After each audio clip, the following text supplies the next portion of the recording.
Dans une société où l'individualisme est de plus en plus exacerbé et où le paraître l'emporte souvent sur l'authenticité, l'apparence physique a pris une énorme importance. Longtemps cachée et diabolisée, notre corps est désormais notre carte de visite. Pour certains, l'idée du perfect body devient une véritable obsession. Alors si vous êtes un accro du sport, ce grand dossier est pour vous.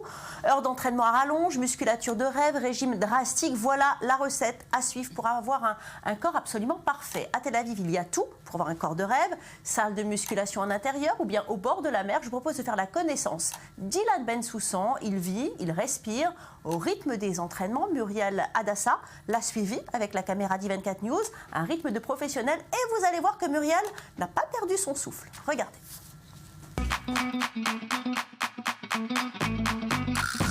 Pompe, abdos, fitness, musculation, running ou bien encore protéines, les ingrédients nécessaires pour obtenir le corps parfait. Le culte du corps, une nouvelle religion vouée à une valorisation extrême du physique, et comme toute religion, celle-ci nécessite certaines étapes. Dans un premier temps, on va à l'entraînement un peu comme une punition. On veut atteindre notre objectif qui est de paraître bien, de se muscler, de perdre notre graisse, d'enlever nos complexes. Mais les débuts sont difficiles. C'est difficile de passer cette première étape. Une fois qu'on la passe, on commence à comprendre les bénéfices du sport dans la vie de tous les jours et le bien-être que ça rend. Muscles et bien-être. Le corps est devenu pour beaucoup le centre de préoccupations esthétiques, privilégiant les formes, et pour d'autres, simplement le moyen de se maintenir en forme. D'autant plus que dans les villes balnéaires comme à Tel Aviv, le corps y est davantage exposé. Surtout à Tel Aviv, où le culte du corps est vraiment omniprésent dans la société. C'est un peu comme au Brésil, il fait chaud tout le temps et les gens sont amenés à montrer leur corps dans toutes circonstances. Et on a aussi envie de montrer le nôtre sans complexe. Pour aider les adeptes des formes et de la forme, la mairie de Tel Aviv a mis à leur disposition des appareils de musculation dans des cadres idylliques et en particulier sur le front de mer. Oui, en fait, je viens m'entraîner parce que je suis en vacances à Tel Aviv et c'est un moyen de me ressourcer, de reprendre un peu des forces. Et là, le soir, c'est vraiment agréable. En plus, c'est gratuit et c'est vraiment une bonne chose. Je viens ici faire du sport chaque jour. C'est un endroit idéal. Il y a la mer, le soleil, le vent, des jolies femmes. Je dois faire du sport après des soucis de santé. Et ici, ça me procure du bien-être. Pour nos sportifs, faire du sport en plein air et être au contact avec la nature procurerait bien-être et plénitude, qui, comme pour Marco qui vit entre New York et Tel Aviv, c'est un pur moment de sérénité. La raison pour laquelle je fais du sport est avant tout pour garder un corps sain. Et je le fais aussi pour l'esprit. Et la raison pour laquelle j'aime la pratiquer face à la mer, c'est qu'avec cette vue, ça rend les choses plus agréables. Entretenir le corps et l'esprit. Mais dans certaines professions, le corps est souvent bien plus important. C'est le cas de Noir, mannequin. Il prête donc une attention toute particulière à ses formes. Je travaille dans une agence de mannequinat. On a des exigences au niveau physique et musculature. Voilà, donc d'où l'intérêt de m'entraîner le plus souvent possible pour évoluer dans le milieu. Pour d'autres, forger son corps est le chemin le plus simple pour corriger une mauvaise image de soi. Pour me sentir bien dans mon corps, j'ai commencé pour essayer de devenir vraiment un homme. Et maintenant, c'est pour s'entretenir, pour gagner la confiance en moi. Mais n'oubliez pas, une pratique sportive intense nécessite une bonne alimentation. Manger des produits frais et sains, c'est le secret de la bonne santé. Après tout entraînement un peu intensif, j'aime bien venir ici prendre des jus de fruits frais. Ça me permet de me rafraîchir et au passage, je prends ma dose de protéines importante après un entraînement intensif. Non, ce n'est pas dangereux les protéines. Il faut différencier protéines et compléments alimentaires. En salle de muscu, plein de gens prennent certains compléments alimentaires qui ne sont pas forcément recommandés pour tout le monde. Mais les protéines, c'est essentiel. Le culte du corps, vous l'aurez compris. Bien sûr, se faire des biceps hors normes ou de magnifiques tablettes de chocolat, mais aussi et surtout une pratique quotidienne pour se sentir bien dans sa tête et dans son corps. Et en plateau avec moi, Muriel Hadassa, bonjour. C'est vous qui nous avez proposé ce grand dossier, merci. Et à votre gauche, Yoni Yarom. Bonjour, bienvenue Yoni. Vous êtes médecin du sport, vous êtes aussi le médecin de l'équipe de tennis israélienne. On va parler de votre spécialité dans quelques instants. Mais tout de suite, Muriel, on l'a vu dans le reportage, ça a l'air cool, très sympathique, on est au bord de la mer. Mais c'est vraiment un entraînement de pro là. Complètement. Sachez que Ilan est un coach sportif depuis plus d'un an après avoir été instructeur de Krav Maga, donc le sport, il connaît bien. Mais l'idéal, en fait, d'utiliser l'environnement comme le sable, par exemple, ça va renforcer et intensifier les exercices et bien évidemment le résultat. Et on profite, puisqu'on a un paysage extraordinaire, pour jouer aussi sur le bien-être intérieur, bien évidemment. Alors, on a l'impression, Yoni, que finalement tout le monde fait son propre programme. On l'a vu, là, il est en train d'utiliser les escaliers pour monter, descendre. Qu'est-ce que vous en pensez? Solliciter comme ça les muscles, ça ne risque rien? Il y a pas mal de risques d'abord, mais je trouve que le savoir-faire qui est très courant, ça veut dire que tout le monde le sait, c'est dans la littérature, c'est dans l'internet, il y a des coachs partout, il y a des équipes partout, les gens font partie, ils aiment se socialiser par le sport. D'habitude, on se socialise par la culture, par les intérêts, par l'académique. Mais là, le sport est devenu vraiment un phénomène extraordinaire dont les gens y participent et ils en profitent sur le chemin. Les gens qui font tout seuls, évidemment... On les a vus dans le reportage, il y a quand même quelques risques. Hein. Oui, il y a pas mal de risques et on les voit. Dans ma clinique, je vois pas mal de gens qui se blessent et ça arrive soudain. Parce qu'ils exagèrent, c'est un entraînement qui est trop intensif et pas assez encadré? Voilà, c'est la raison principale. Donc les gens qui font un petit peu trop vite et un petit peu trop intensif parce qu'ils plongent dedans. Oui. Ça devient une passion à la place de devenir un état de vie. Alors en plus de l'entraînement, il parle de compléments alimentaires ou bien de protéines. Vous pouvez nous expliquer ce que c'est ? Oui, d'habitude, ce qui se passe, c'est que la nutrition a fait un petit changement dans ce monde.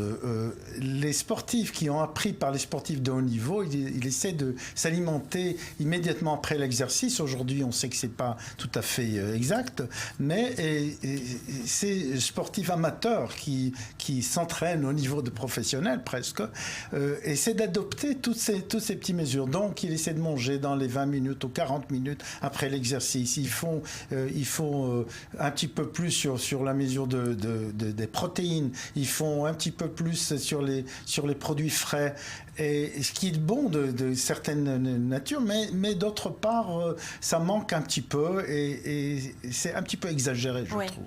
Alors on dit quand même que 60% d'Israéliens font du sport. À votre avis, pourquoi? Parce que justement, c'est cette recherche de bien-être, se sentir bien dans son corps et dans sa tête, ou bien c'est pour répondre aux diktats de la société?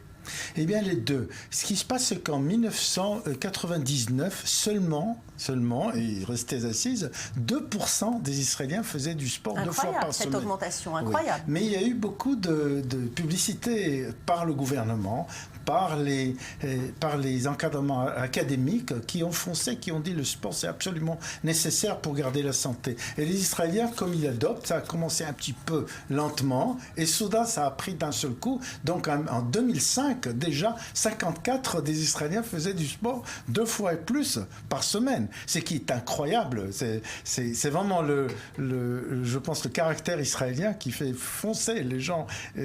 Du moment qu'il adopte, il adopte. Et deuxièmement, la deuxième chose, c'est certainement à Tel Aviv, mais dans les autres villes qui ont suivi, la mairie a compris que s'il offre la possibilité, les gens vont adopter finalement cet art de vivre. Oui, donc la municipalité, ce qu'elle fait, elle fait des chemins pour vélo, des chemins pour... puis des salles de sport gratuites. Et les salles de sport gratuites qui ont commencé en 2002, et ça a pris énormément, c'est une innovation israélienne, naturellement, et il faut des reproduits resurutilisés finalement. Et c'est extraordinaire parce que les Israéliens ont voté avec les pieds, et avec les jambes, et avec les mains, et ils l'utilisent. Donc si on voit le week-end, il y a la queue, les gens se mettent en queue pour utiliser ces matières. Alors on vient de voir ce qui se passe à Tel Aviv, ou maintenant se rendre à Cuba, à La Havane, où le culte du corps gagne du terrain. Là-bas, environ de la moitié de la population, figurez-vous, est en surpoids. Vous allez découvrir Armando Hierra dans sa salle. On ne rigole pas, mais sa méthode fonctionne. Vous allez le voir, si bien que sur l'île, on le surnomme le magicien du corps. Son portrait avec Salomé Gégou. Armando Hierra, le magicien des corps de La Havane. Propriétaire du Mandy's Gym, une salle de sport populaire à Cuba, ce culturiste fait souvent des miracles. Pour montrer ses exploits, des photos avant-après tapissent la porte d'entrée de sa salle de sport. Parmi ses clientes satisfaites, Lady de la Rosa, commerçante indépendante. Elle a perdu 43 kilos en 9 mois. C'est à peine si elle se reconnaît sur ses anciennes photos. Ici, je pesais 236 livres. Et ici, j'étais dans un processus au cours duquel j'ai progressivement perdu du poids. C'était 6 mois après avoir commencé le sport dans la salle. Il faut dire que le sportif a beaucoup d'expérience à son actif. Il a déjà remporté 4 championnats cubains de culturisme et est parvenu à imposer sa passion pour l'entretien du corps au pays du communisme. Une pratique souvent dénigrée par les autorités de Cuba.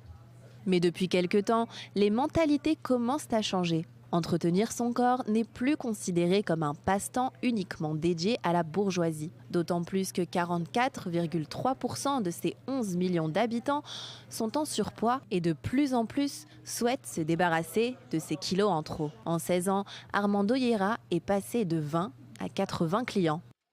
Malgré son désaccord avec les autorités cubaines, Armando doit son succès à la télévision publique. C'est dans une émission consacrée au thème de la santé qu'il se fait immédiatement remarquer. Il y montre des photos avant-après d'une de ses clientes. Une séquence qui fait le buzz et incite plusieurs personnalités cubaines influentes à s'inscrire chez lui. Depuis, plus rien n'arrête ce culturiste cubain. Alors on vient de le voir Yoni, à Cuba, de nombreux justement Cubains sont en surpoids, mais ici on s'inquiète pour le surpoids des enfants. Tout à fait. 28%, c'est un article qui a été publié aujourd'hui, 28% des enfants israéliens sont en surpoids et c'est très inquiétant parce qu'on est le premier en Europe. C'est un petit peu faux d'être comme ça. Et les enfants en Israël ne font pas du sport, ne font pas assez du sport et ils mangent trop. Et en école, ils ne font pas du sport du tout. Une fois par semaine, c'est vraiment pas assez. Alors Muriel, dernière discipline ici à la mode, pour ceux qui veulent justement se sculpter le corps, ça s'appelle le crossfit. Qu'est-ce que c'est? Le crossfit, effectivement, qui figure au rang des nouvelles tendances fitness qui ont le vent en poupe et qui nous vient des États-Unis. Alors tout d'abord, le crossfit est un sport de la condition physique et le sport de la condition physique et du dépassement de soi, et c'est peu de le dire. Et en fait, pour privilégier la performance, il faut suivre un protocole basé sur le développement de 10 qualités comme l'agilité, l'équilibre, la vitesse, la précision, etc.